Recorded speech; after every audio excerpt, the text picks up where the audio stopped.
மாணவ மாணவிய செல்வங்களுக்கு வணக்கம். நான் உங்கள் அஸ்வின். 11th காமர்ஸ் பப்ளிக் 2024க்கான கம்ப்ளீட் ஆன்சர் கீ எல்லா கொஷின்ஸுமே இப்போ நம்ம ஆன்சர்ஸ் பார்க்க போகிறோம். அண்ட் மறக்காமல் டிஸ்கிரிப்ஷனில் நம்ம வாட்ஸ்அப் சேனல் லிங்க் இருக்குது. அடுத்து நம்ம 12th உண்டான கைடன்ஸ் ப்ரிப்பரேஷன் எல்லாமே போட போகிறோம். ஸோ மறக்காமல் அந்த குரூப்பில் ஜாயின் பண்ணிக்கோங்க. இப்போ 1 மார்க்ஸ் நம்ம பார்க்கலாம். என்கிட்ட டைப் ஏ இருக்குது, உங்ககிட்ட பி இருந்துச்சுன்னா அதுக்கேற்றாப்புல அந்த ஆர்டர் மட்டும் பார்த்துக்கோங்க. ஃபர்ஸ்ட் கொஸ்டின் வந்து அவுட்சைடர்ஸ் அண்ட் கம்பெனியோட ரிலேஷன்ஷிப் வந்து மெமரண்டம் ஆஃப் அசோசியேஷன் அமைப்பு முறையீடு. இன்கம் டேக்ஸ் வந்து ஒரு டைரக்ட் டேக்ஸ் நேரடி வரி. தேர்ட் கொஸ்டின் வந்து ப்ரொடியூசருக்கும் கன்சியூமருக்கும் கனெக்டிவ் லிங்க் என்ன அப்படின்னா ட்ரேட் வியாபாரம். ஃபோர்த் வந்துட்டு acknowledgement of receipt of goods for transport by the carrier வந்து பில் ஆஃப் லேடிங் கப்பல் ரசீது. ஃபிஃப்த் ஒன் வந்து movement of goods and services among countries வந்து இன்டர்நேஷனல் பிஸ்னஸ் பன்னாட்டு வணிகம். சிக்ஸ்த் வந்து which of this parties cannot demand performance of promise stranger to the contract. Seventh one ஆர்டிஜிஎஸ்ல மினிமமாக எவ்வளோ பண்ணலாம், 2 லட்ச ரூபா. எயித் ஒன் வந்து பார்த்தீங்கன்னா first middle man channel of டிஸ்ட்ரிபியூஷனில் யார் அப்படின்னா ஹோல்சேலர். நைன்த் ஒன் வந்து பார்ட்னர்ஷிப் வந்து அக்ரிமெண்ட் போட்டு தான் ஒப்பந்தம் போட்டு இது பண்ணுவாங்க. 10th வந்து பார்த்தீங்கன்னா ஒரு இன்டீரியர். இது வரைக்கும் எல்லாமே புக் பேக் தான். ஸோ 10th வந்து பார்த்தீங்கன்னா இந்த ஆட் ஒன் அவுட் பண்ண சொல்லியிருக்காங்க. இதில் இந்த chain store, mail order houses, அதுக்கப்புறம் டிபார்ட்மெண்டல் ஸ்டோர் எல்லாமே ஃபிக்ஸ்டு ஷாப் லார்ஜ் ரீட்டைலர்ஸ் கேட்டகரியில் வரும். ஆனால் ஸ்ட்ரீட் ட்ரேடர்ஸ் மட்டும் எட்டினேரியன் ட்ரேடர்ஸ் கேட்டகரிக்குள்ளே வருவாங்க. ஸோ அதனால் ஆப்ஷன் சி, அதாவது நடைபாதை வியாபாரிகள் தான் நமக்கு ஆட் ஒன்னா இருக்கு. அடுத்தது லோக்கல் ஏரியா பேங்க்ஸ் வந்து பார்த்தீங்கன்னா ரூரல் சேவிங்ஸை ப்ரொவைட் பண்ண ஆப்ஷன் பி. 12th ஒன் வந்து share capital of government in a government company must not be less than 51%. அதுக்கப்புறமா warehouse holds goods as a dash சென்டர்னா செல்லிங் சென்டர். 14th வந்துட்டு foreign currency convertible bond தான் special type of bond issued by companies to raise money in foreign currency. 15th equity shareholders are owners of a company. 16th வந்து பார்த்தீங்கன்னா match the following. இது ரொம்ப easy தான். So பர்சனலைட் service அப்படின்றப்ப நமக்கு வந்து இந்த சர்வெண்ட்ஸ் மெய்ட் அதை தான் நம்ம அப்படி சொல்லுவோம். பப்ளிக் சர்வீஸ் இந்த ஸ்கூல்ஸ் கவர்மெண்ட் ஆஃபீஸர்ஸ் அதான் பப்ளிக் சர்வீஸ் சொல்லுவோம். ஸோ இது வச்சு நீங்கள் கண்டுபிடிச்சிடலாம். ஃபர்ஸ்ட் ஒன் செகண்ட் ஒன் வந்து ஃபோர்த் இருக்கு இல்லையா. ஸோ அப்படி நமக்கு மேட்ச் ஆகிறது ஆப்ஷன் டி மட்டும்தான். ஆல்சோ தேர்ட் ஒன் வந்து 1, ஏன்னா டிஸ்ட்ரிபியூட்டிவ் சர்வீஸ் அப்படின்றப்ப இந்த லாஜிஸ்டிக்ஸ் ஷிப்பிங் அது வரும். குவாட்டர்னரி சர்வீஸ் அப்படின்றப்ப இந்த technical related work, software related work, auditing இதெல்லாம் வந்து நமக்கு வந்து பார்த்தீங்கன்னா quaternary service. Main benefit of outsourcing வந்து காஸ்ட் ரிடக்ஷன். 3 டிஸ்டிங் மோட்ஸ் வந்து பார்த்தீங்கன்னா இருக்குது. எதுக்கு செல்ஃப் ஹெல்ப் குரூப்ஸ்க்கு கிரெடிட் வந்து அவைலபிளாக இருக்குது. ராக்டேல் சொசைட்டி வந்து பார்த்தீங்கன்னா ராபர்ட் ஓவனால் ஸ்டார்ட் பண்ணப்பட்டுச்சு. 20th கொஸ்டின் வந்து internal question, page number 87 English மீடியமில் டூ யூ நோ பாக்ஸ்ல இருந்து கேட்டிருக்காங்க. 1969ல் 14 பேங்க்ஸ் வந்து இந்தியாவில் நேஷனலைஸ், அதாவது தேசியமயமாக்கப்பட்டது. சரிங்களா.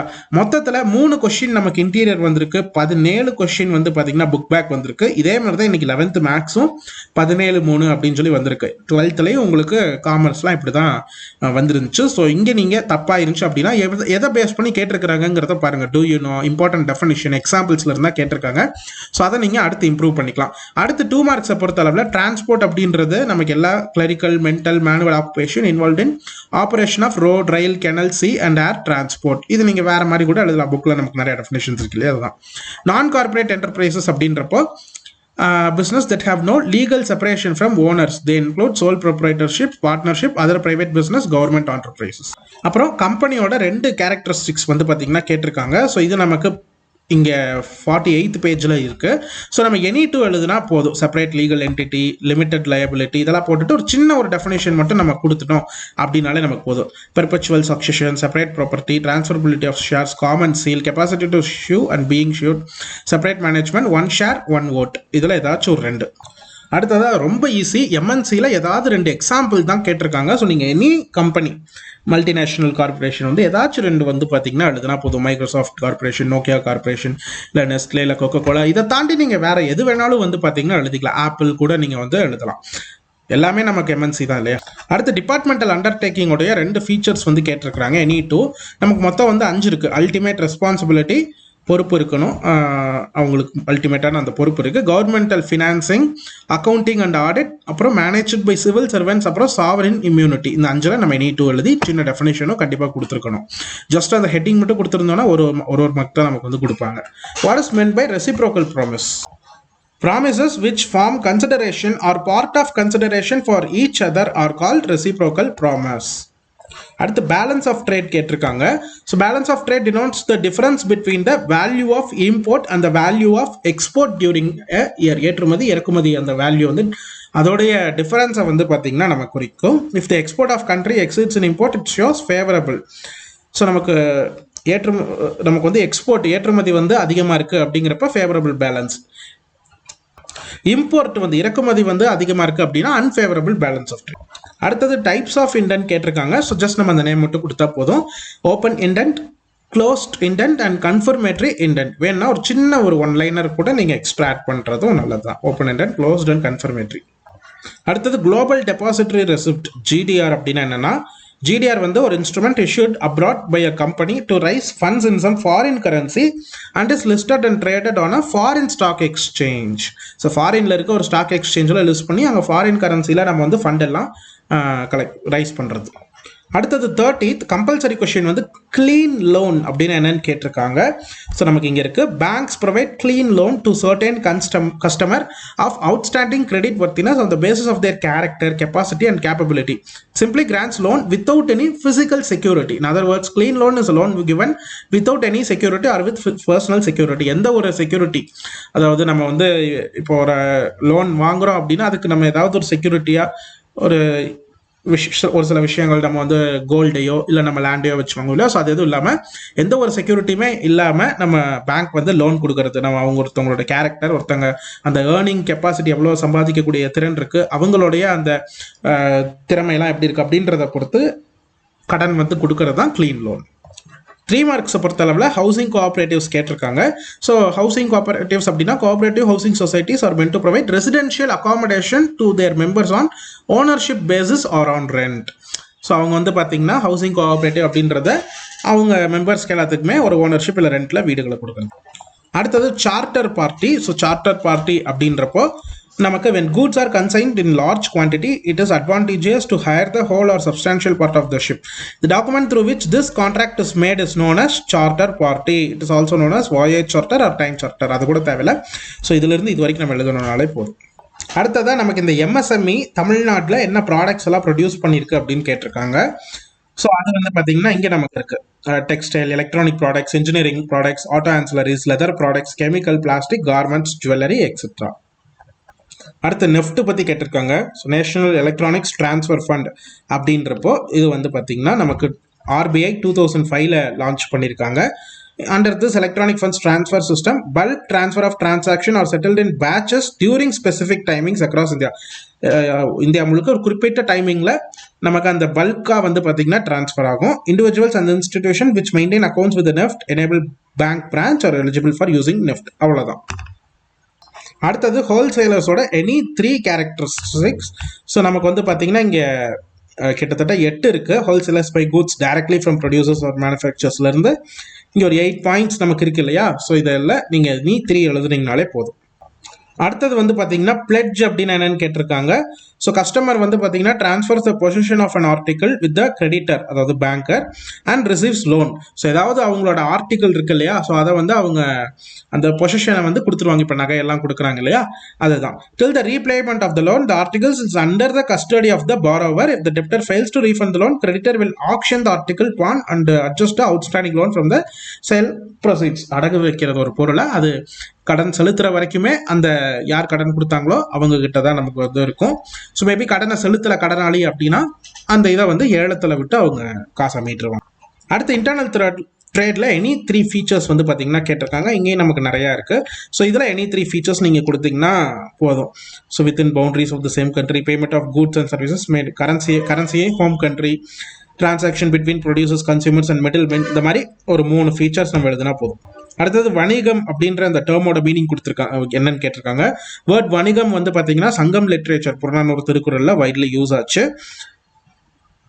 ஸோ இது வந்து தமிழர் காலத்தில் இருந்துச்சு. அதுவும் இல்லாமல் ட்ரேடை வந்து குறிக்குது அப்படின்னு நம்ம சிம்பிளாக எழுதிக்கலாம். அடுத்து டைரக்ட் அண்ட் இன்டைரக்ட் டாக்ஸஸ்ல எனி 3 டிஃபரன்சஸ் வந்து பார்த்தீங்கன்னா நமக்கு கேட்டிருக்காங்க.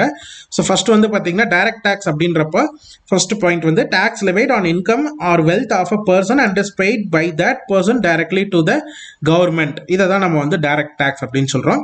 அதுவே tax levied on goods or services of a person அப்படின்றப்போ இது வந்து பார்த்தீங்கன்னா நமக்கு இன்டைரக்ட் டேக்ஸ் சொல்கிறோம். செகண்ட் பாயிண்ட் வந்து பர்சன் வந்து டைரக்ட்லி கவர்மெண்ட் பண்ணுறது வந்து டைரக்ட் டேக்ஸ். இங்கே வந்து பார்த்தீங்கன்னா collected from the buyers and is paid by the seller to the government. அடுத்ததாக வந்து ஒரு சின்ன எக்ஸாம்பிள் நம்ம கொடுக்கணும் அப்படின்னா இங்கே ஜிஎஸ்டி, அங்கே வந்து பார்த்தீங்கன்னா நமக்கு டைரக்ட் டேக்ஸஸ்லாம் இப்போ இன்கம் டேக்ஸ்லாம் இருக்கு இல்லையா, ஸோ அதெல்லாம் நமக்கு வந்து டைரக்ட் டேக்ஸ். இங்கே கம்பல்சரி கொஸ்டினில் பில் ஆஃப் லேடிங்கில் என்ன கண்டென்ட்ஸ் இருக்கும் அப்படின்னு சொல்லி கேட்டிருக்காங்க. ஸோ டெஃபினேஷன் எழுத தேவையில்லை, ஜஸ்ட் அந்த கண்டென்ட்ஸ் என்னவோ அது மட்டும் எழுதுனா போதும். என்னென்ன கண்டென்ட்ஸ் இருக்குது அப்படின்னு பார்த்தீங்கன்னா name of exporter, name of the ship, place of loading. Name of எக்ஸ்போர்ட்டருங்கிறப்ப யார் வந்து இறக்குமதி பண்ணுறாங்களோ அவங்களோட பேர், அந்த கப்பலோட பேர், அதே மாதிரி எங்கே அதை வந்து ஏற்றிருக்காங்களோ அந்த லோட் பண்ணியிருக்காங்களோ அந்த ஊரோட பேர், பர்டிகுலர்ஸ் ஆஃப் குட் ஷிப், என்னென்ன பொருட்கள்லாம் வந்து அங்கே வந்து பார்த்தீங்கன்னா அவங்க ஷிப் பண்ணியிருக்காங்க, போர்ட் ஆஃப் டெஸ்டினேஷன் எங்கே போய் ரீச் ஆகும், freight paid or to be paid amount எவ்வளோ பே பண்ணியிருக்காங்க இல்லை இது பண்ணணும் இனிமேல், person to whom delivery of goods is to be made, யாருக்காக நம்ம வந்து பார்த்தீங்கன்னா கொடுக்கணும் அப்படின்னு சொல்லி தெளிவாக வந்து பார்த்தீங்கன்னா இங்கே சொல்லியிருக்காங்க. அடுத்தது 5 மார்க்ஸில் வந்து பார்த்தீங்கன்னா டிபார்ட்மெண்டல் அண்டர்டேக்கிங்கோடைய 5 அட்வான்டேஜஸ் கேட்டிருக்காங்க. ஸோ இங்கே easy formation, direct and control of parliament or state legislature, secrecy maintain, lesser burden of tax on public, instrument of social change, lesser risk of misuse of public money, guided by rules and regulations of the ministry. இல்லைனா any 5 personal investment avenues வந்து பார்த்தீங்கன்னா கேட்டிருக்காங்க. So PPF public provident fund, அதுக்கப்புறமா mutual fund, direct equity, real estate investment, investing in metals, post office saving, public deposit, ULIP, bank டெபாசிட்ஸ்லாம் வந்து பார்த்தீங்கன்னா இந்த 10ல் ஏதாச்சு. ஸோ அடுத்து இன்டர்னல் அண்ட் இன்டர்நேஷனல் ட்ரேட் நமக்கு வந்து 25th லெசனில் இது இருக்குது. இதை பேஸ் பண்ணி நீங்கள் பேசிக்கான ஒரு கொஸ்டின் தான் எழுதியிருக்கலாம். அப்படி இல்லைன்னா 5 ஃபீச்சர்ஸ் ஆஃப் எஃப்சிசிபி. ஸோ 5 ஃபீச்சர்ஸ் அப்படின்றப்ப நமக்கு இங்கே 6 பாயிண்ட்ஸ் தான் இருக்குது. ஸோ இதில் எனி 5 எஃப்சிசிபி வந்து இந்தியன் கம்பெனி இன் ஃபாரின் கரன்சியில் வருது. ஃபாரின் ஸ்டாக் எக்ஸ்சேஞ்சில் வந்து நம்ம லிஸ்ட் பண்ணி ட்ரேட் பண்ணுறது சிமிலர் டு டெபென்ச்சர். கன்வெர்ட்டபிள் டெப்ட் instrument, it carries interest coupon, it is unsecured, gives its holder the right to convert for a fixed number of shares at predetermined price, can be converted into equity or depository receipt after a certain period. Amount received from the issue of FCCB should be utilized as per guidelines of ECB. 43rd principles of insurance வந்து any 5 கேட்டிருக்காங்க. So நமக்கு இங்கே utmost good faith, insurable interest, indemnity, causa proxima, அதுக்கப்புறமா contribution, subrogation, மிட்டிகேஷனில் any 5 எழுதுனா போதும். அடுத்து இந்த 43B வந்து கொஞ்சம் இன்டீரியர் நினைக்கிறேன். ஸோ அது மட்டும் எனக்கு ஆன்சர் ஷியூராக தெரில, நம்ம அஃபீஷியல் ஆன்சர் கீழே பார்க்கலாம். இன்கம் அப்படிங்கிற அந்த சொல்லில் இதெல்லாம் அடங்கியிருக்கு அப்படின்னு நம்ம கேட்குறாங்க. ப்ராபப்ளி நமக்கு இந்த 5 ஹெட்ஸ் தான் வரும் அப்படின்னு நான் வந்து நினைக்கிறேன், but I'm not exactly sure. So உங்களுக்கு தெரிஞ்சால் சொல்லுங்கள் கமெண்ட்டில். அடுத்தது 44th ரிசர்வ் பேங்க் ஆஃப் இந்தியாவில் எனி 5 ஃபங்க்ஷன்ஸ் கேட்டிருக்காங்க. ஸோ நமக்கு வந்து பார்த்தீங்கன்னா 3 ஹெட்ஸுக்கு கீழே வேரியஸ் இது நமக்கு வந்து இருக்குது. பட் எனிஹவ் நம்ம எனி 5 எழுதணும் அப்படின்னாலே போதும். representative in world financial institution, regulator and supervisor, monetary authority, closely monitoring economic parameters, promptly responding to new challenges. அதே மாதிரி banker and financial advisor to government, monopoly of note issue, bankers bank, controlling of credit and liquidity. இந்த லெசனே டோட்டலாக வந்து பார்த்தீங்கன்னா உங்களுக்கு மோஸ்ட்லியாக தான் இருக்கும். Lender and of the last resort, clearing house services, custodian of foreign exchange reserve, maintenance of foreign exchange rate, collection and publication of authentic data. இன்னும் அப்படியே கண்டினியூ ஆகிட்டே இருக்குது. ஸோ நீங்கள் செக் பண்ணி பாருங்கள், பாஸ் பண்ணி கூட. ஸோ அடுத்து எக்ஸ்பிளைன் முத்ரா கேட்டிருக்காங்க. முத்ரா பேங்க் அப்படின்றது நமக்கு ஒரு மைக்ரோ ஃபினான்ஸ் இன்ஸ்டிடியூட், அதாவது micro units development refinance agency இதுதான். ஸோ கவர்மெண்ட் ஆஃப் இந்தியா வந்து பார்த்தீங்கன்னா முத்ரா பேங்க் வந்து with capital amount 20,000 crore, credit guarantee corpus of 3,000 crore rupees இருக்கு. Micro small and medium enterprises எம்எஸ்எம்இஸை ஹெல்ப் பண்ணுறதுக்காக, ஸ்டார்ட் அப்ஸ்க்காகவும் ஃபினான்சிங்காக. Okay, Mudra bank refinances micro finance institution through PMMY, Pradhan Mantri Mudra Yojana. So these measures will greatly increase the self-confidence of young, educated or skilled workers who would now be able to aspire to become first generation entrepreneurs. So அடுத்த firm ரெஜிஸ்ட்ரேஷனுடைய procedure கேட்டிருக்காங்க. So நமக்கு வந்து பார்த்தீங்கன்னா அந்த first வந்து statement should be prepared stating the following particulars: name, principal place of business, name of other places where the firm carried on business, names and addresses of all the partners, date on which each partner joined the firm, duration of the firm. So இது எல்லாமே வந்து பார்த்தீங்கன்னா எல்லா பார்ட்னர்ஸும் sign பண்ணி registrar of firms வந்து necessary ஃபீயோட பே பண்ணணும். இதில் any change in above particulars must be communicated to the registrar within 14 days of such alteration. அடுத்து கார்பரேட் கவர்னன்ஸோட ஒரு 5 பெனிஃபிட்ஸ் வந்து பார்த்தீங்கன்னா கேட்டிருக்காங்க. இங்கே நமக்கு கிட்டத்தட்ட 12 இருக்கு. ஸோ இதில் நம்ம வந்து எனி 5 எழுதணும்னா போதும். ஸோ இந்த மாதிரி good corporate governance, enable corporate success in economic டெவலப்மெண்ட்ல இருந்து இங்கே ஒரு 12 இருக்கு. பாஸ் பண்ணி செக் பண்ணிக்கோங்க. அடுத்து டிஸ்அட்வான்டேஜஸ் ஆஃப் எம்என்சி நமக்கு any five. Danger for domestic industries, transfer of outdated technology, no benefit to poor people, danger to independence, deprivation of job opportunity of local people, misuse of mighty status, careless exploitation of natural resources, selfish promotion of alien culture, neglect of industrial and economic growth of home country. So types of banks based on ownership pattern வந்து இங்க நமக்கு இருக்கு. Any bank which is not less than 51% of shares, இதை வந்து நம்ம R கால் government banks, இல்லைன்னா public sector commercial பேங்க்ஸ்ன்னு நம்ம வந்து பார்த்தீங்கன்னா சொல்கிறோம். ஸோ இந்த டெஃபினேஷன்ஸ் எல்லாமே நம்ம எழுதிட்டு அதுக்கப்புறம் முக்கியமாக இந்த nationalise bank, public sector bank, private sector banks இந்த இது வந்து டெஃபினேஷன் கொடுக்கணும்.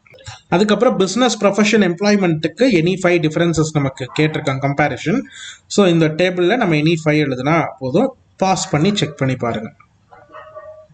அடுத்து ஃபேக்டரிங் ஃபோர் ஃபைட்டிங்க்கு எனி 5 டிஃபரன்சஸ் நமக்கு மொத்தம் இருக்கிறதே 5 தான். So basis of finance, cost, suitability, extent of financing, risk. ஒரு டைம் செக் பண்ணி பாஸ் பண்ணி பார்த்துக்கோங்க. ஓவரால் கொஸ்டின் பேப்பர் வந்து எப்படி இருந்துச்சு, ஈஸியாக இருந்துச்சா, டஃப் இருந்துச்சா, சென்டம் வாங்கிடுவீங்களா, இல்லை எங்கேயாவது மிஸ் ஆகுதான்னு பாருங்கள். டோன்ட் வரி, நமக்கு 11th மார்க் தான், எதுவும் கன்சிடர் பண்ண மாட்டாங்க. அடுத்து 12th நீங்கள் இங்கே ஏதாவது மார்க்ஸ் மிஸ் ஆகுதுன்னா எந்தெந்த விஷயங்கள்லாம் இம்ப்ரூவ் பண்ணணுன்றதை நீங்கள் 12th பார்த்துக்கலாம். Okay students, that's it. Thank you.